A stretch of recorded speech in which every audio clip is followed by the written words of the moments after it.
From the Library of Congress in Washington, D.C. Author-illustrator Kadir Nelson is a super talented artist, respected far and wide for his depictions of all kinds of people. His illustrations have appeared in The New Yorker and Sports Illustrated. Those are like famous magazines. He's also done album covers for Michael Jackson and Drake. His artwork has appeared on postage stamps. Kadir Nelson also wrote and illustrated the award-winning books We Are the Ship, the story of the Negro League Baseball, and Heart and Soul, the story of America and African Americans. His current book, Blue Sky, White Stars, with author Sarvinder Naberhaus, is a tribute to the American flag, exploring those moments when the flag represents the best of our country and fellow Americans. You can have copies of the book signed between 1:30 and 2:30 p.m. down at the book signing area. So without further ado, let's go ahead and put our hands together for author-illustrator Kadir Nelson.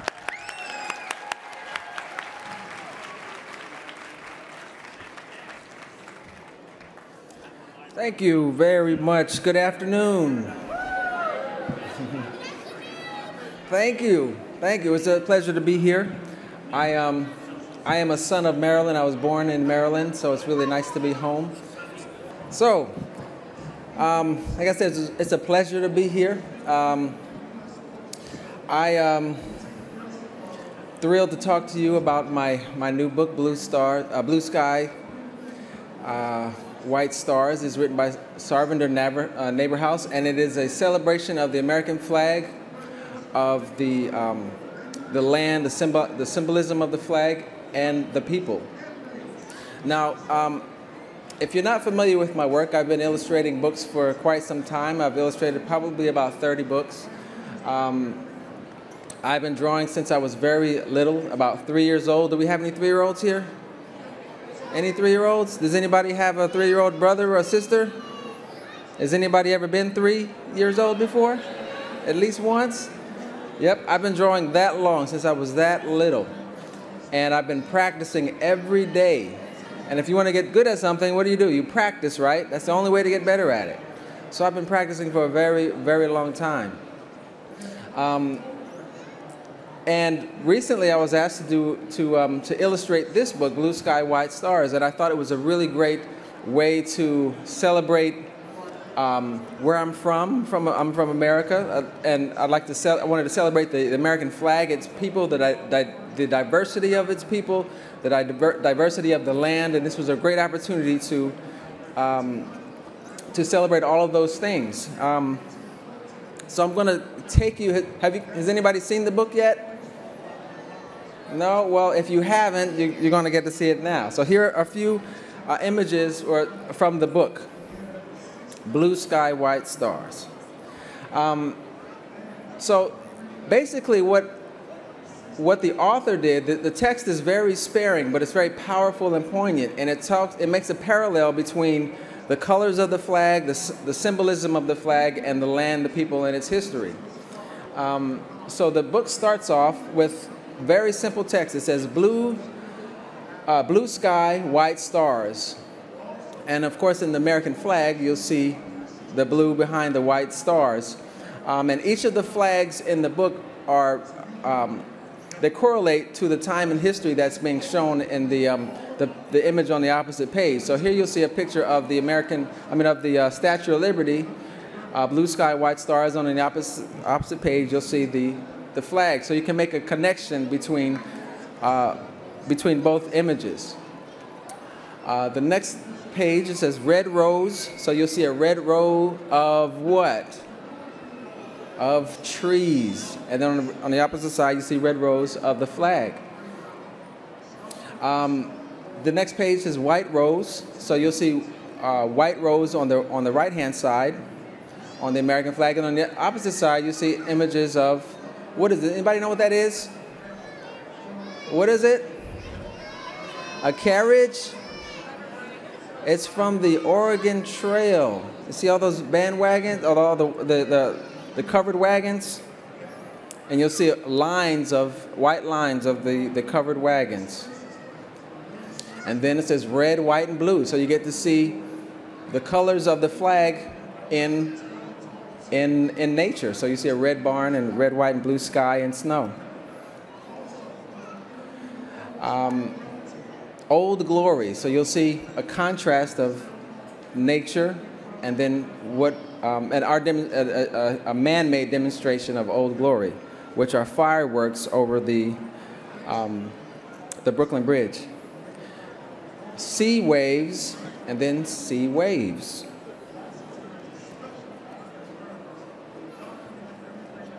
Sew together, one nation. Now you see it's a play on words. You see how she's written sew together, S-E-W, one nation, W-O-N nation, and then sew together, one nation. Which is, again, my focus on this book was to celebrate America as I know it. America is a very diverse land full of diverse people. And it was built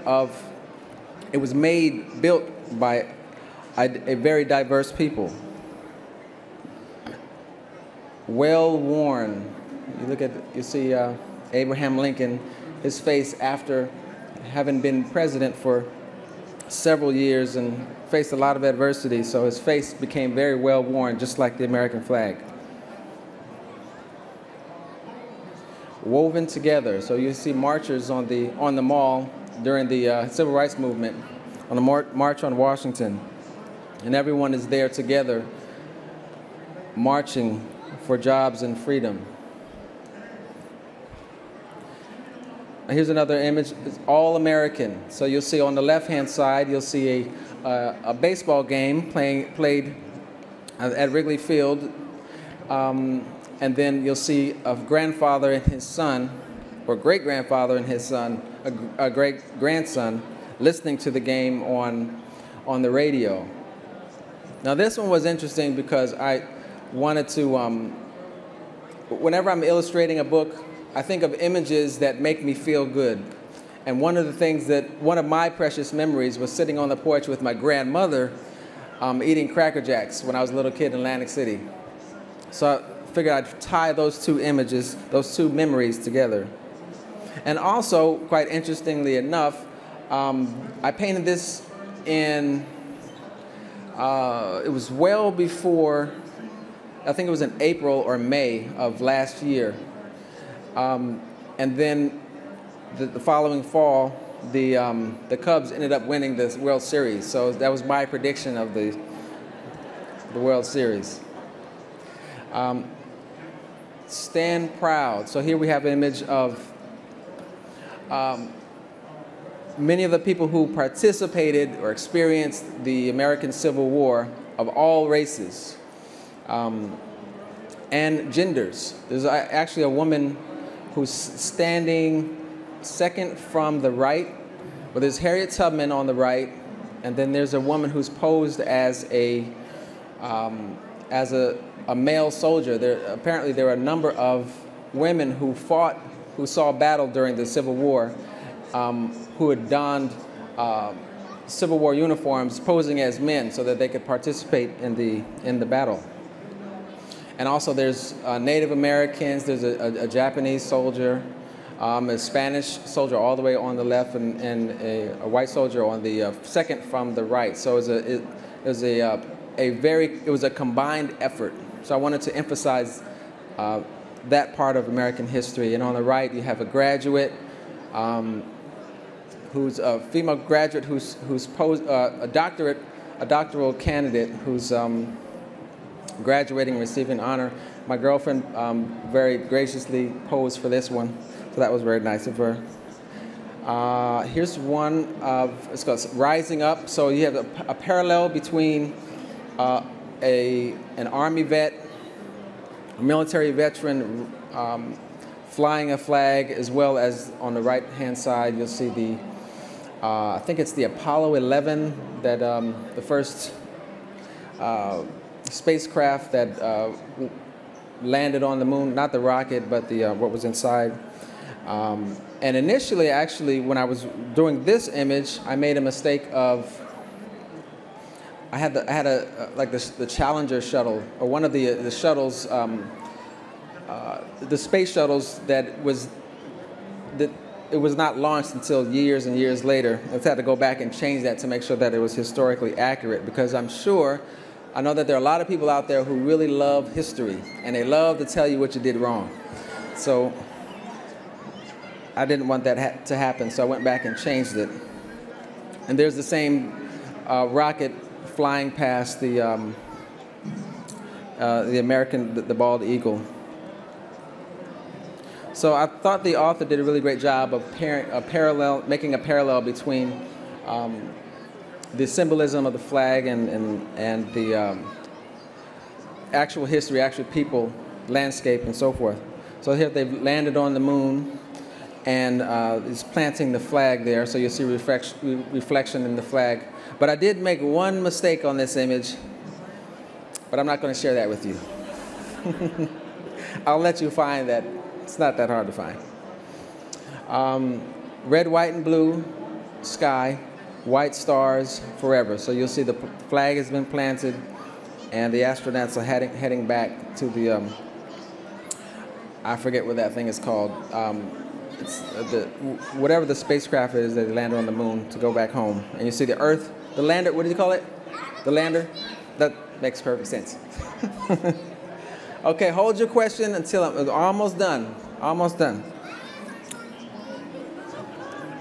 That is awesome. So on the end, on the last page, or on the back cover, you'll see an image. It's the reverse of what you see on the cover, except now you can see what they're looking at. All the people are looking up at something. You can see there's stars in their eyes, and you can see the fireworks. And I don't know if you can see it very well, but my favorite detail of this image is the light coming through the little boy's ears. I don't know if you can see that. So this book, I think I worked on it for about maybe 4 or 5 months, creating the artwork. It usually takes about that long. Between 3 and 5 months to create images for a 32 or so page picture book. Most of the paintings are about the same size as you see. Actually, that's not right. The paintings are about twice as large as what you see in the book, or more. Some of them are even much larger. The image of the fireworks is probably the largest image in the book, largest painting in the book. People often have questions about my technique, or the way that I create the paintings, and it's very interesting. I have a video, and it shows exactly how fast I can create a painting. I'm really fast. Okay, you got to pay attention. Here we go.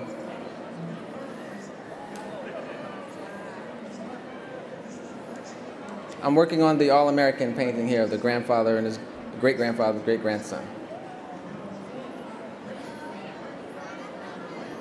Fast.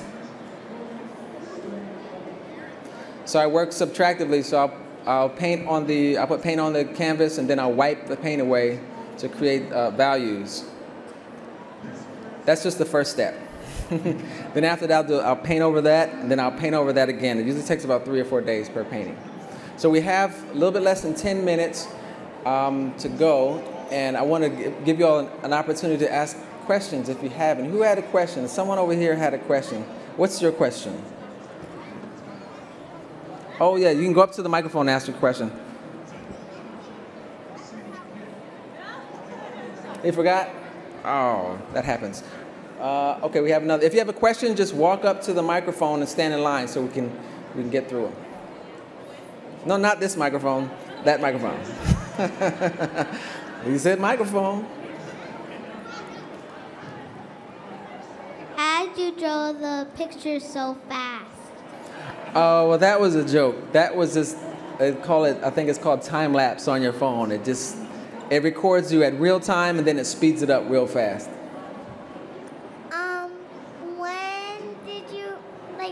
When would you normally finish any book? When do I normally finish any book? Yeah. I'd work on probably one or two books per year. Whoa. Why do you finish a book so fast? Say that again? so fast. Oh, well, I don't really work that fast. That was just kind of a camera trick. It takes a lot longer to do that. How do you like draw the pictures so well? Oh, because I've been doing this for a long time, and the more you do something, the better you get at it. So when you practice and practice, you get better. That's the key to getting better. Repetition, doing it over and over again till you master it. Thank you. You're welcome. How good are you?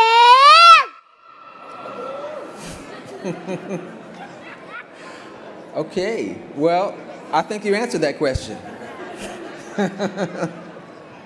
Thank you.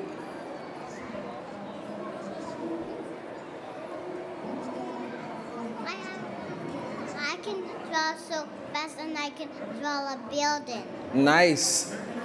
I don't like drawing buildings. I don't like it at all. Ah, that makes sense.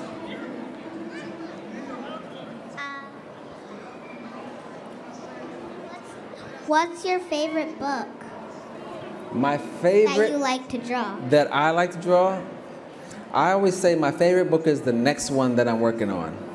So the next book that I'm working on, there's two books. One book is called This Is For Us. It's written by Kwame Alexander.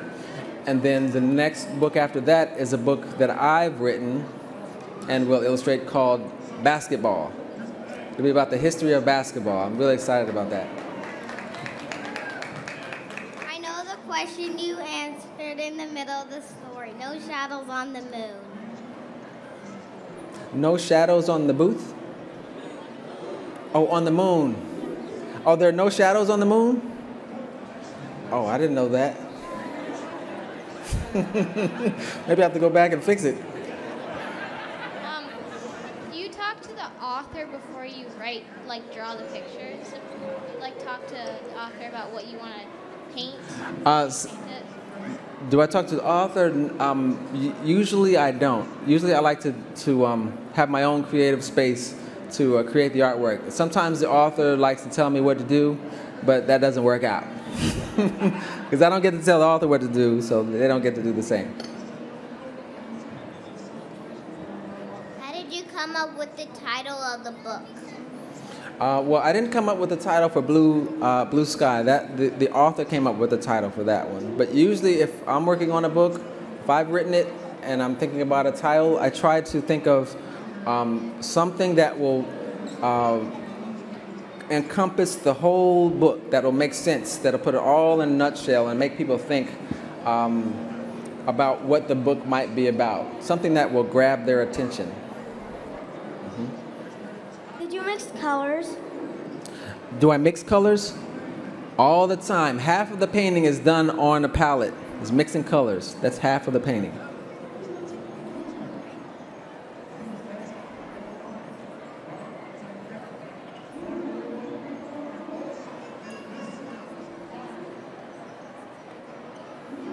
What is your favorite book? What's my favorite book? That I've written, or my favorite book of all time? When you were a kid. Oh, when I really liked Where the Wild Things Are. That was my favorite. Where do you get your inspiration from? I get my inspiration from all over. Something that I read, something that I might see, from music, from an experience that I've had. Everything finds its way into the work that I do. Do you paint from photos or real life? I do both. Sometimes I'll take photos of myself posing as my subject, or friends or family, or I'll find photographs in books in the library or on the internet, in film, wherever I can find it. When did you start drawing? When did I what? Start drawing? When did I start drawing? I started drawing when I was about 3 years old. What was your first illustration? My first illustration, well, the first drawing I ever did was a self-portrait when I was probably about 3. But it didn't really look like me. It was pretty bad. I was new, you know. What's your favorite colors? I don't have a favorite color. I like all the colors. What year were you start drawing? I started drawing in 1977. It's like, that means nothing to me.